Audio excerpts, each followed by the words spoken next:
It's really, you're very funny. Your next question comes from the Ethan's last very row. funny. Yeah, this is... That's And a he's setup getting for funnier. somehow I'm going under. He's getting funnier. Okay, what was the next question? What was the next question? Last row, stage left. I'd like to congratulate all of you on developing a series of romantic films that resonates with as many men as women. That's not always easy to do. But my question is, the last film, the second one, Before Sunset. Could you talk about the final scene? I think that's the greatest ending of any movie I ever saw. How you came up with the final line, "Baby, you're gonna miss that plane." I love the ending of that movie so much. It's like a little Zen koan or something. And what's, I was talking about the fear of doing a third one. It's like I almost didn't want to break the spell of that ending. It's such an odd ending, and so I don't know. Sorry, but Rick. But you were asking the... Who came up with that line? First off, How'd you thanks for develop that the scene? male thing. Yeah, we've always tried to keep this as much as possible, and it's really hard to achieve a feminine-masculine balance of as close as you can get to 50-50 as possible. And that's it's hard to kind of get that POV, I think, in most movies. So Julie has a strong, not only feminine voice, but masculine voice too, and I think Ethan and I contribute also to the our feminine side. So we're all kind of a mix in there, but that's always something we're going for.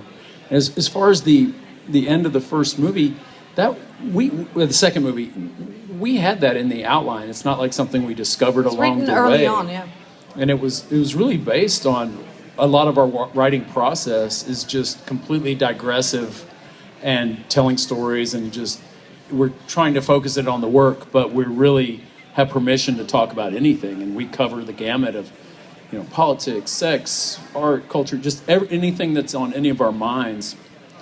And Julie was actually telling that particular story about Nina Simone had just passed away, and she was talking about seeing her in concert, and so much of that, the last bit about that was I remember really vividly being in a room. We were sitting across the room, and kind Julie of was telling the story, and Rick goes like this. She's telling the story, and Rick just goes like this. That's the end of the movie.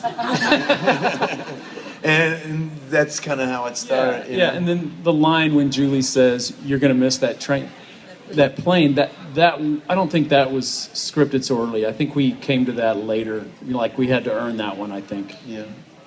But I'm not sure. Somewhere. It might have been there.